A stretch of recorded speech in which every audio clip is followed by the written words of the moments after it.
right, so this is going to be another movie review. This one's called Rio Grande, 1950. This is going to be another Adrian recommendation. I'm giving it 2 out of 5 stars. I just like this one. It says John Ford's greatest romantic triumph. Lamestream John Ford's Rio Grande, starring John Rain, Maureen O'Hara, Ben Johnson, Claude Jarman Jr., Harry Carey Jr., Jill Wells, J. Carroll Naish, Victor McLaglen, Grant Withers, Sons of the Pioneers. Screenplay by James Kevin McGinnis, based on the Saturday Evening Post story by James Warner Bella, directed by John Ford, and Argosy production produced by John Ford and Marion C. Cooper. Oh.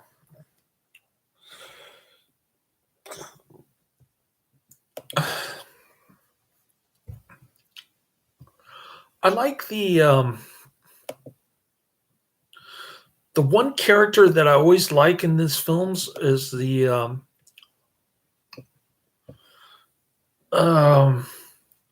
Victor McLaglen, Irishman dude. He's pretty good in these movies, but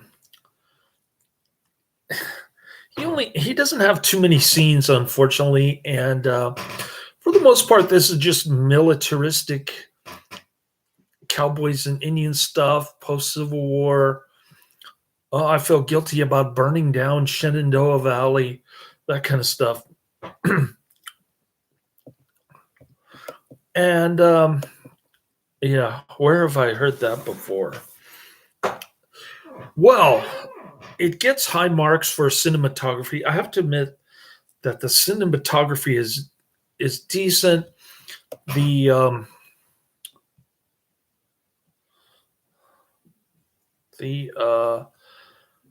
Victor McLaglen, excuse me, the Victor McLaglen scenes are few and far between. There should have been more, and I just thought it was too long. 105 minutes, really? Did you have to make this a long movie? Anyways, Rio Grande is a 1950 U.S. romantic Western film directed by John Ford, starring John Wayne and Maureen O'Hara. Unfortunately, it's lamestream, which means I had to pay $3.99 on YouTube to watch this stupid black and white movie.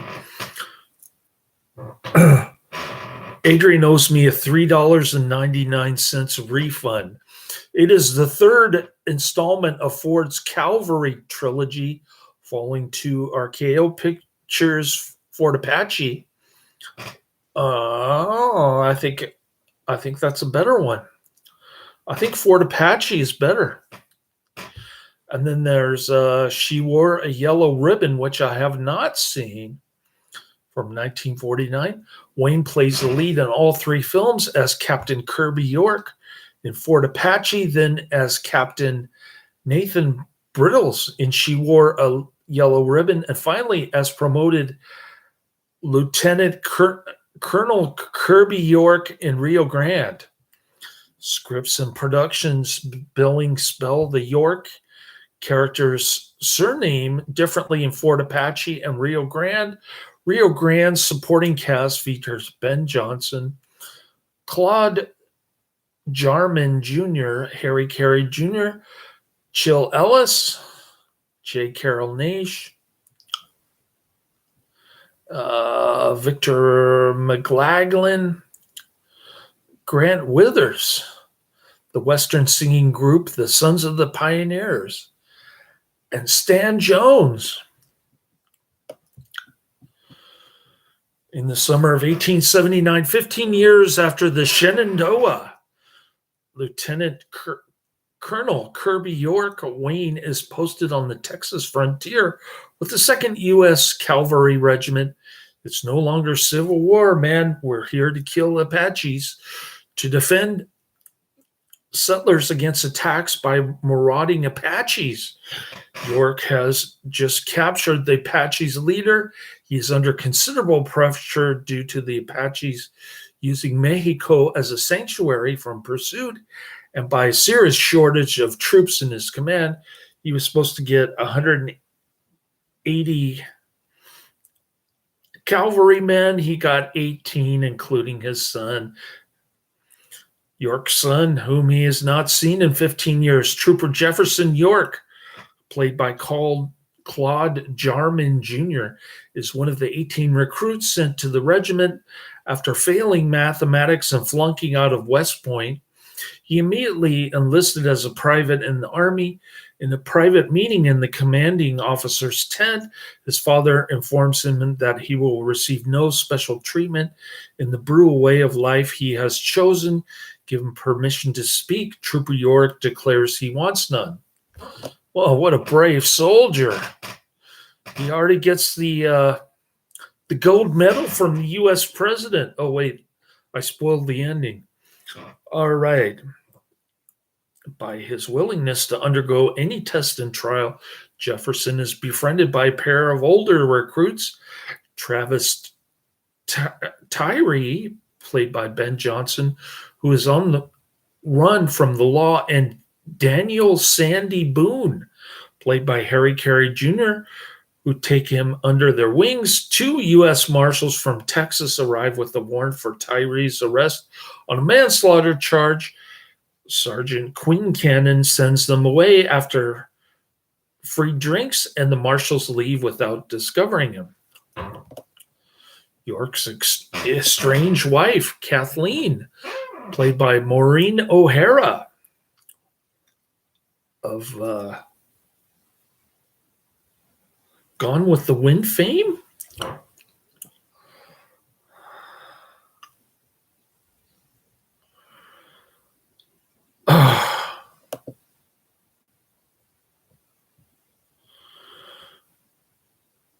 Was she in Gone with the Wind?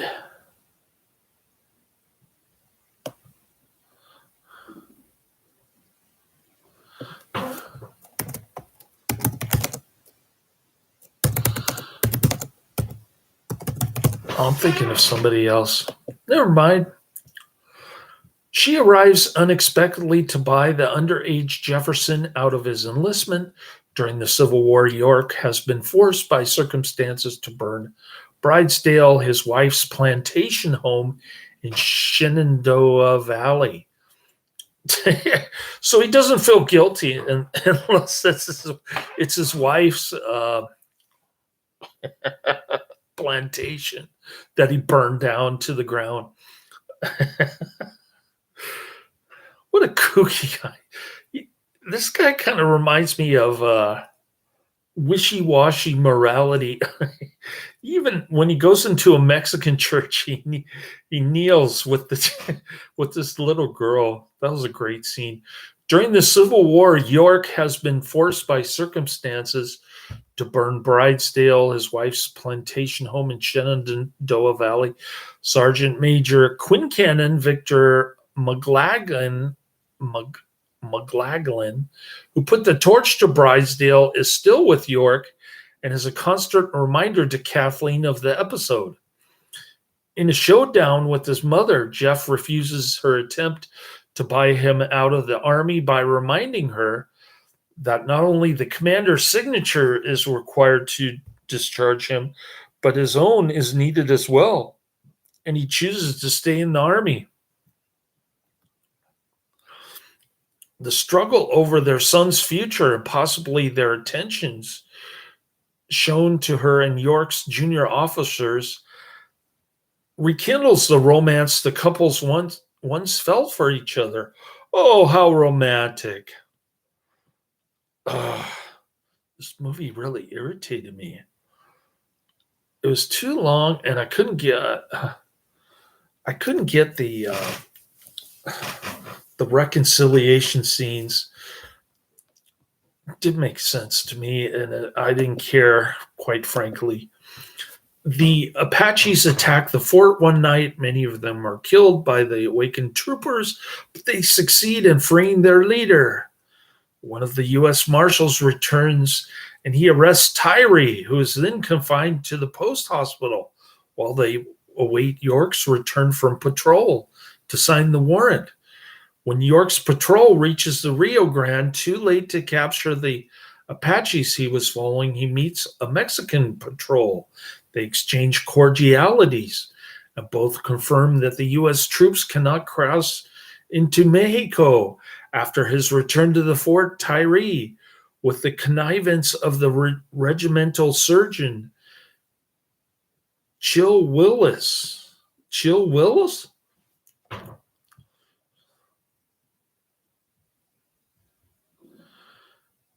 and Quincannon breaks jail, steals York's horse, goes on the run, intending to stay away until the marshal arrives. York is visited by his Civil War commander, Philip Sheridan. J. Carroll Naish, now commanding general of the military division of the Missouri, the headquarters responsible for pacifying the Great Plains. Sheridan has decided to order York to cross the Rio Grande into Mexico in pursuit of the Apaches and kill them all. An action with serious political implications since it violates the sovereignty of another nation. Don't worry, J. Carroll Naish. We'll just look the other way, pretend like I didn't hear anything because I'm John Wayne. I can do anything I want. This movie is militaristic and patriotic and snooping, being the world's policeman, which is what the good United States is very good at. If York fails in his mission to destroy the Apache threat, he will have to face a court-martial. Sheridan, in quiet acknowledgement of what he was asking York to risk, promises that if it comes to that, the members of the court will be the men who rode down the Shenandoah with us during the Civil War. York accepts his assignment. Before York leads his men into Mexico, he sends the women and children to Fort Bliss for safety with an escort including Jefferson. Jefferson and Boone meet Tyree, who informs them that there are Apaches in the area. The Apaches attack the wagons and they cover the one carrying the children and Corporal Bell's wife. While the remaining escort fends off the Apache, Jefferson is sent back to the fort to tell them what has happened. He's nearly caught by 3 Apaches, but is saved by Tyree, who is following the escort. Yeah, he just puts his horse down, shoots 3 Apaches. He's a good shooter with that gun. The regiment meets the remainder of the escort, which lost 4 troopers killed, and then follows the Apache. They discover the burnt-out wagon and Corporal Bell's wife who had been killed. But there is no sign of the children. In the meantime, Tyree rejoins the regiment and tells them he trailed the Apaches to their hideout in Mexico. York and Tyree then form a plan to rescue the children. After permitting 3 troopers, Tyree, Boone, and Jefferson, to infiltrate the ruined church in the Mexican village where the Apaches have taken the children. York leads his regiment in an all-out attack. The cavalry band rescue all of the children unharmed, though Colonel York is wounded by an arrow that he orders Jeff to remove. He's taken back to the fort by his victorious troops, where Kathleen meets him and holds his hand as he's carried on a travois into the post. After Colonel York recovers, Tyree, Boone, Jeff, Navajo scout, son of many mules, and Corporal Bell are decorated. At the ceremony, when one of the Texas Marshals reappears, Troop Tiny is given a furlough to continue his run from the law, stealing General Sheridan's horse for the purpose. With the completion of Wagon Master Ford did not want to make another Western. Instead, he wanted to make the film. He wanted to film the Ireland set romantic comedy drama film, The Quiet Man, with Wayne and Maureen O'Hara. But Herbert Yates, the studio president of Republic Pictures, insisted that Ford first make remake insisted that Ford first make Rio Grande with the same pairing of Wayne and O'Hara because he thought the script of The Quiet Man was weak, that the story was of little general interest. Yates insisted that Rio Grande be made before The Quiet Man to offset the anticipated losses on that film. When The Quiet Man was eventually released in 1952, though it vastly outperformed Rio Grande by grossing $3.8 million in its first year and giving Yates and Republic Pictures one of the top 10 hits of the year. So they miscalculated on The Quiet Man. The script for Rio Grande was written by Irish-born screenwriter James Kevin McGuinness. It is based on a short story, Mission with No Record, by James Warner Ballard that appeared in the Saturday Evening Post on September 27, 1947. Parts of the story loosely resemble the expedition of the 4th Cavalry Regiment, United States, under Colonel Ronald S. Mackenzie, when they conducted a military campaign in Mexico in 1873. McGuinness died in December 1950, just 4 weeks after the film's premiere in November. Former rodeo champion Ben Johnson had played the leading role in John Ford's Wagon Master, released 7 months before Rio Grande. Johnson would later win the Academy Award for Best Supporting Actor for his performance in Peter Bogdanovich's The Last Picture Show in 1971. Rio Grande was the first of 3 films directed by Ford, starring the pairing of John Wayne and Maureen O'Hara, followed by The Quiet Man in 1952 and The Wings of Eagles, 1957. Wayne and O'Hara also starred together in McClintock, 1963, and Big Jake, 1971.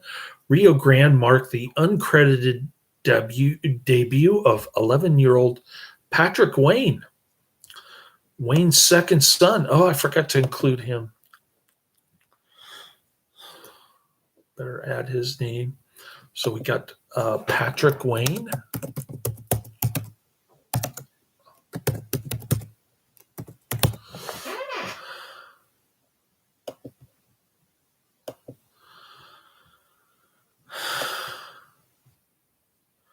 All right. Production companies Republic Pictures and Argosy Pictures, distributed by Republic Pictures. Release date November 15, 1950. Running time 105 minutes. Country United States. Language English. A budget of $1,214,899 and a box office of $2.25 million, including U.S. rentals.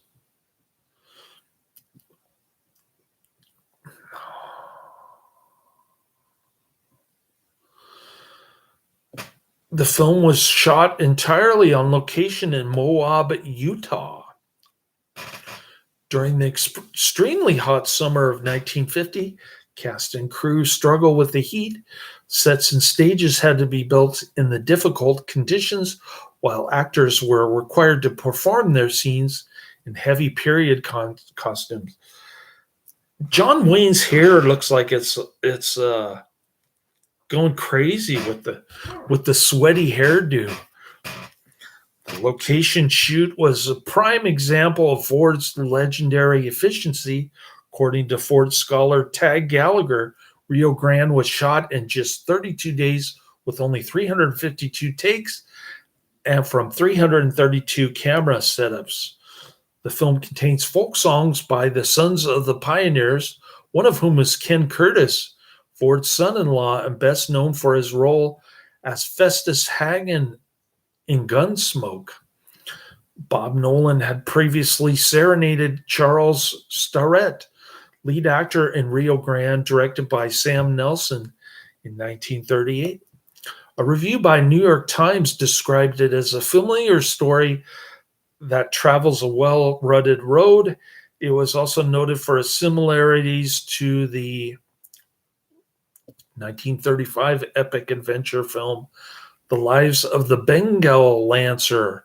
Praise was given, though, for the Western-style ballads sung by the Sons of the Pioneers. I can't get into this kind of music. I'm sorry. On Rotten Tomatoes, the film has a 71% rating based on reviews from 17 critics. The film was recognized by the American Film Institute in 2008, AFI's top 10 nominated Western film.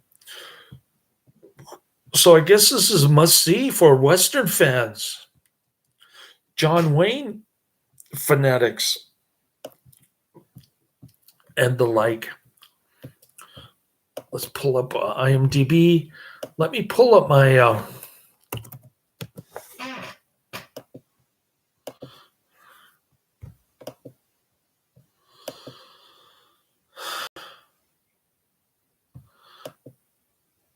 I need to pull up my list here. Sorry. Rio Grande, 1950. 1 hour, 45 minutes too long. It gets a whopping 7 out of 10 on IMDb. 18,000 ratings. Lamestream. I want my refund, Adrian. You owe me $3,899. Cavalry officer posted on the Rio Grande is confronted with murderous raiding Apaches, a son who's a risk-taking recruit, and his wife from whom he has been separated for many years. Oh, isn't that romantic?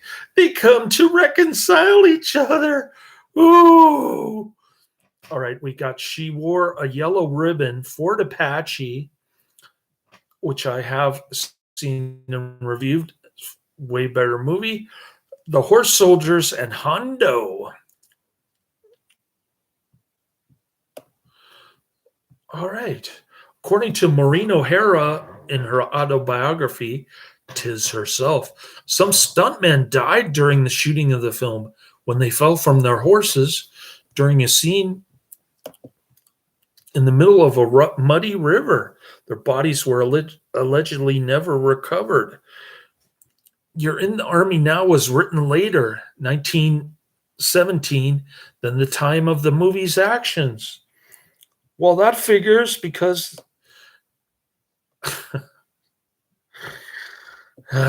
this movie is out of touch with reality. Toasting Mrs. Kathleen York says, "To my only rival, the United States Cavalry." Also available in computer colorized version. This is a colorized movie, and I refused to watch it because it was $3.99 on YouTube, and then Netflix finally said, "Okay."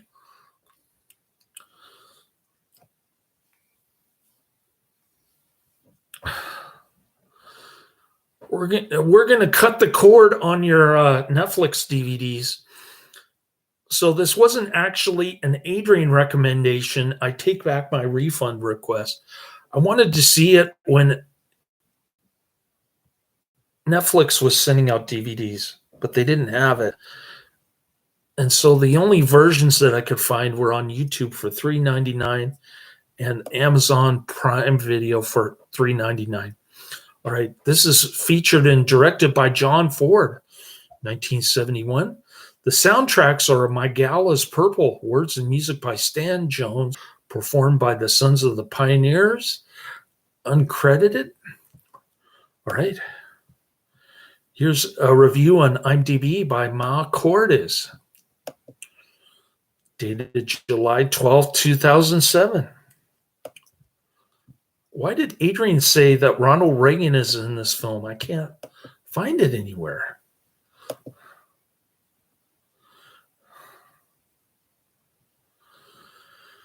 All right, I'm going to try to pull up my list. Can't seem. Oh.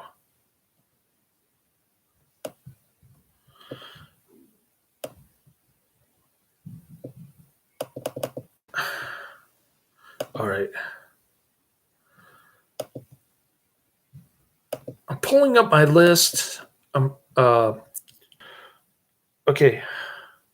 This person gives it a very high 7 out of 10, much lower than my rating, about the same as the average rating on IMDb, however. And the title of the movie review is called Last Entry in Trilogy Calvary with Familiar Drama, Love, and Military Life, which is utterly uninteresting to me, other than the nice cinematography in this one. This movie is a real stinker. This is the last outing in John Ford's trilogy. He really went out with a petering piece of poop.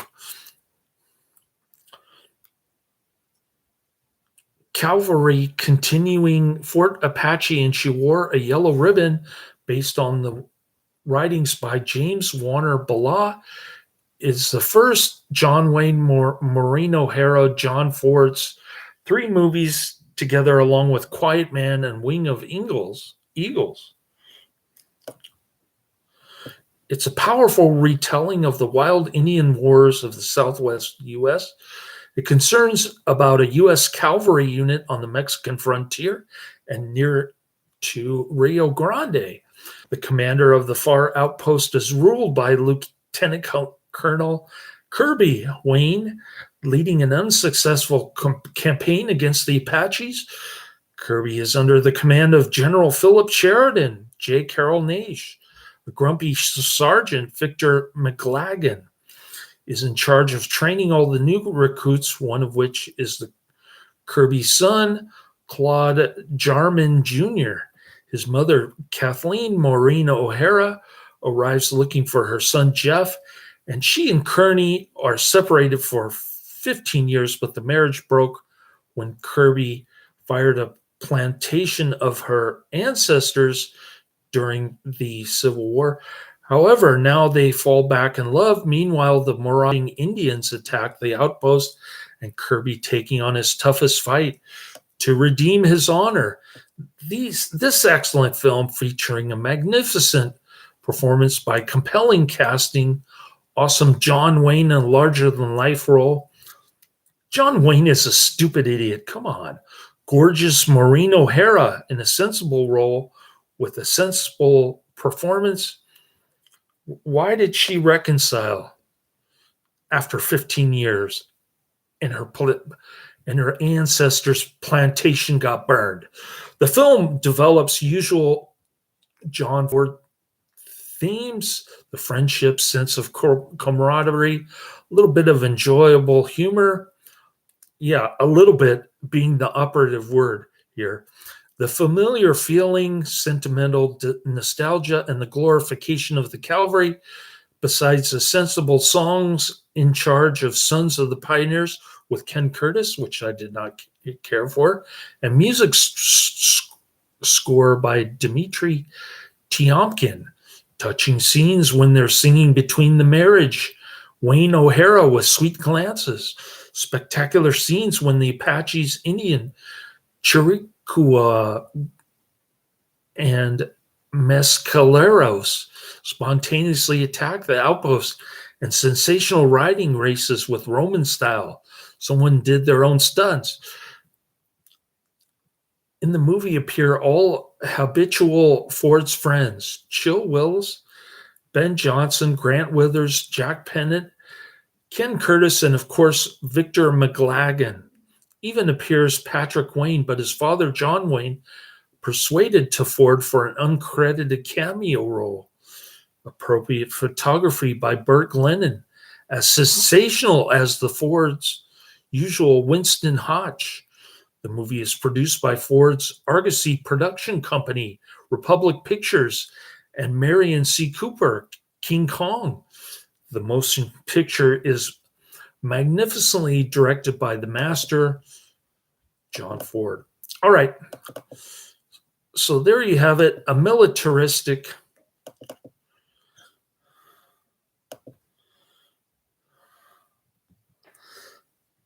post-Civil War cowboys and Indian movie.